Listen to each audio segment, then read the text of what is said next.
আসসালামু আলাইকুম ওয়া রাহমাতুল্লাহ। সম্মানিত ভিউয়ার্স, ড্রাইভিং ক্লাস ভিডিওতে স্বাগতম জানাচ্ছি আরো একটি নতুন ভিডিওতে। আশা করি সবাই ভালো আছেন এবং সুস্থ আছেন।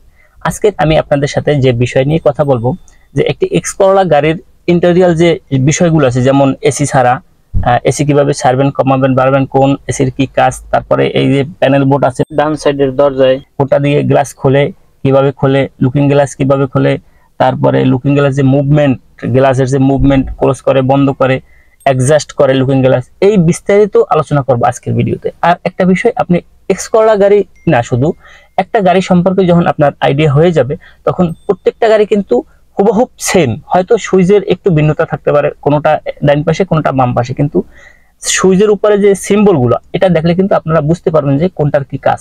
তো আশা করি স্কিপ না করে পুরো ভিডিওটি দেখবেন এবং তাহলে অবশ্যই উপকৃত হবেন। তো আর কথা না বলে আমি মূল বিষয়ে চলে যাচ্ছি। ভিউয়ার্স, এই যে দরজায় প্যানেল বোর্ডটা দেখতে পাচ্ছেন, এটা মূলত মাস্টার প্যানেল বোর্ড। এই যে সুইচ দেখেন, এই যে এই সুইচটা যখন আপনি চাপ দেবেন, এই গ্লাসটা ওঠানামা করবে, এবং এই বাম সাইডের সুইচটা যখন চাপ দেবেন, বাম সাইডের দরজার যে গ্লাসটা আছে এটা ওঠানামা করবে। তো এই বোর্ডটা হচ্ছে মাস্টার প্যানেল বোর্ড। আর এই যে বোর্ডটা দেখতে পাচ্ছেন, এটা হচ্ছে সিঙ্গেল, মানে এক দরজার জন্য, শুধু যে দরজায় আছে ওই দরজা খুলবে। তো এখান থেকে চারটা দরজাই কন্ট্রোল করা যাবে, এই জন্য এটা মাস্টার প্যানেল বোর্ড বলে। এই যে দেখেন, আমি গ্লাসটা নামাচ্ছি, এই যে একটা সুইচ জাস্ট একটু উপরে চাপ দেবেন, উঠতে থাকবে, এবং একটু নিচে চাপ দেবেন, নামতে থাকবে। মানে এই সুইচটা নিচে আঙ্গুলটা ঢুকে উপরে টান দিলে গ্লাসটা উপরে উঠে যাবে, এবং নিচে চাপ দিলে গ্লাসটা নিচে নামবে। এখন দেখেন, গ্লাসের সুইচটা যদি আপনি গ্লাসটা যদি মাঝ বরাবর নামাইতে চান, যে অর্ধেক আপনি নামাবেন, তাহলে অল্প একটু চাপ দিলেন, এই যে দেখেন অল্প একটু চাপ দিয়ে দাঁড়াইলেন, এই যে দেখেন আবার উপরে টান দিয়ে দাঁড়াইলেন, মানে আপনার পরিমাণ মতো আপনি এটা ওঠানামা করতে পারবেন। কিন্তু এটা যদি একটু সময় ক্ষেপণ করেন, একটু টান দিয়ে যদি সময় নষ্ট করেন, একটু টান দিয়ে অপেক্ষা করছেন, তাহলে একবার ফুল আটকে যাবে। আবার নামানোর সময়ও সেম, নিচের দিকে চাপ দিয়ে যদি একটু অপেক্ষা করেন, তাহলে ফুল নেমে যাবে। আর যদি মাঝ বরাবর রাখতে চান, তাহলে মানে মুহূর্তের মধ্যে একটু টান দিয়ে ছেড়ে দিতে হবে। একটু টান দিয়ে ছেড়ে দিলে এটা মাঝ বরাবর দাঁড়িয়ে যাবে। আবার উঠানোর সময়ও সেম, নামানোর সময়ও সেম, জাস্ট আপনি একটু টান দেবেন, ছেড়ে দেবেন, মাঝখানে আটকে যাবে, এই যে দেখেন। আর যদি একটু সময় ক্ষেপণ করেন, তাহলে একবারে পুরোটা ক্লোজ হয়ে যাবে। আবার উপরের দিকে টান দেওয়ার সময় যদি একটু সময় ক্ষেপণ করেন, পুরোটা বন্ধ হয়ে যাবে। তো এটা হচ্ছে সামনের সুইচ। আরো একবার দেখেন যে আমি একটু একটু নামাচ্ছি, দেখেন একটু চাপ দিয়ে ছেড়ে দিচ্ছি, চাপ দিয়ে ছেড়ে দিচ্ছি, তার মানে গ্লাসটা একটু নেমে আবার দাঁড়িয়ে যাচ্ছে। আর যদি একটু সময় নষ্ট করেন, যে একটু হালকা, তাহলে একবারে নেমে যাবে। আর উঠানোর সময় সেম, আপনি আটকা একটা টান দিবেন, যদি একটু দেরি হয় তাহলে কিন্তু ফুল উঠে যাবে। আর যদি মাঝামাঝি রাখতে চান, যে গ্লাসটা মাঝামাঝি রাখবেন, তাহলে আস্তে করে একটু টান দিয়ে ছেড়ে দিবেন সাথে সাথে।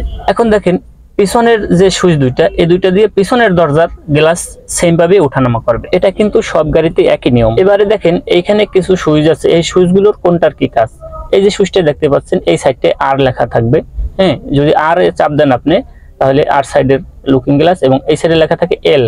এল হইলে লেফট, মানে লেফট সাইডের লুকিং গ্লাসটা কাজ করবে। তো আমি এখন এইটায় আরে চাপ দিলাম। আরে চাপ দেওয়ার পরে যদি আমি এখানে বাম বা ডান সাইডে চাপ দিই, একটু পাওয়ারটা দিয়ে নিই, দেখেন আমি যে সাইডে চাপ দেবো, এই ডান সাইডের লুকিং গ্লাসটা সেই সাইডেই মুভমেন্ট করবে। দেখেন, একটু লক্ষ্য করেন, আমি এই ডান সাইডের চাপ দিচ্ছি, লুকিং গ্লাসটার দিকে লক্ষ্য করেন, দেখেন লুকিং গ্লাসটা ডান দিকে যাচ্ছে, বাম দিকে চাপ দিচ্ছি, বামে যাচ্ছে, নিচে চাপ দিচ্ছি, নিচে, এবং উপরে চাপ দিলে উপরে যাচ্ছে। তার মানে এটা অ্যাডজাস্ট করে, এই সুইচটা দিয়ে অ্যাডজাস্ট করে।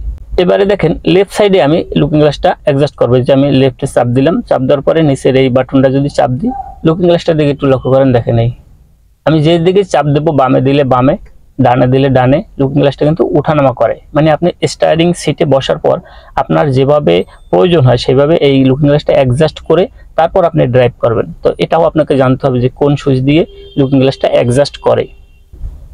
আমি আর একটু কাছ থেকে আপনাদের দেখাই, যে এখানে যে এল লেখা থাকবে, এই যে কোনায় একটা ছবি দেখতে পাচ্ছেন, জাস্ট এরকমের লেখা থাকবে। এটা কিন্তু লেখাটা উঠে গেছে, এল এবং আর লেখা থাকবে, এবং নিচে যেটা দিয়ে কন্ট্রোল করবেন, ওটাও এই যে ছবিটা দেখতে পাচ্ছেন এইভাবে লেখা থাকবে।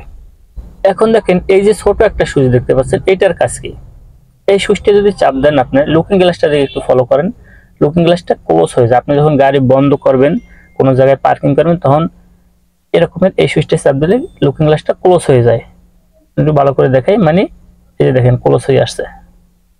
হ্যাঁ, ডান সাইড বাম সাইড দুই সাইডই। এবং যদি আবার এটা আপনি ওপেন করতে চান, সেম সুইচে আবার যদি আপনি প্রেস করেন, তাহলে লুকিং গ্লাসটা আবার এই দেখেন, মানে স্টার্ট মোডে চলে আসছে। আপনি গাড়ি যখন চালাবেন, চালাইতে হলে যে লুকিং গ্লাসের প্রয়োজন হয়, তখন আপনি এটা একটা চাপ দিলে ক্লোজ হয় আর একটা চাপ দিলে এটা খুলে যায়। এই হচ্ছে এই সুইচটার কাজ। বন্ধুরা, এই যে looking glass adjust, looking glass close করা, এই যে সুইচের অবস্থানটা এবং এই সাইডে যে ডোরে যে panel board, master panel board যেটা, এগুলো সব গাড়ির সেম অবস্থানেই থাকে এবং হয়তো আপনি সিম্বল দেখলে বুঝতে পারবেন যে কোন সুইচের কি কাজ। এটা কিন্তু সব গাড়ির ক্ষেত্রে একই। যে দেখেন লেখা আছে মিরর, ঠিক আছে? তো এইটা, এই লেখাটা দেখলে আপনি সব গাড়ির ক্ষেত্রেই বুঝতে পারবেন যে কোনটার কি কাজ। একটু মিটারের দিকে যদি লক্ষ্য করেন তাহলে দেখতে পাবেন এক সাইডে সি লেখা আছে, একটা মিটারের সি, এই যে দেখতে পাচ্ছেন, সি মানে কুল।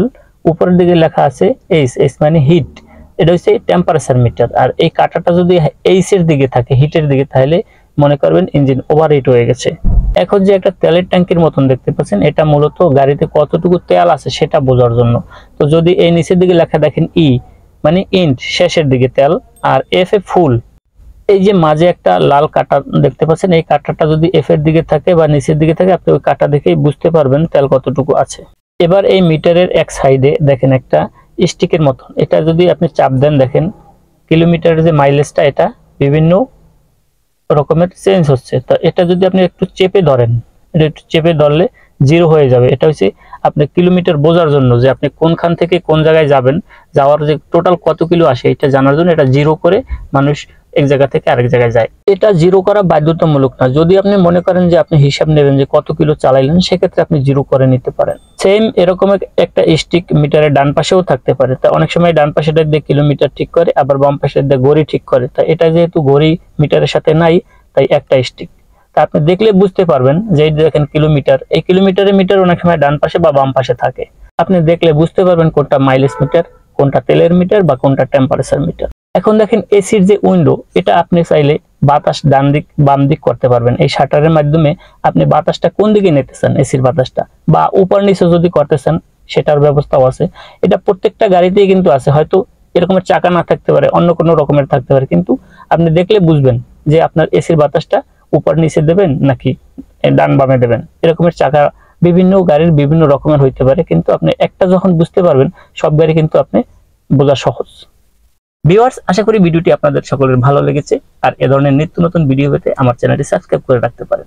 আর যদি আপনাদের নিজস্ব কোনো মতামত থাকে যে আমি এই বিষয়ের উপর ভিডিও চাই, তাহলে সেটাও কমেন্ট করে জানাতে পারেন। আমি চেষ্টা করব সেই বিষয়ের উপর ভিডিও দেওয়ার জন্য। আজকের মতো এখানেই বিদায় নিচ্ছি। দেখা হবে আবারও পরবর্তীতে নতুন বিষয় নিয়ে। সে পর্যন্ত সকলে ভালো থাকবেন, সুস্থ থাকবেন। আসসালামু আলাইকুম ওয়া রাহমাতুল্লাহ।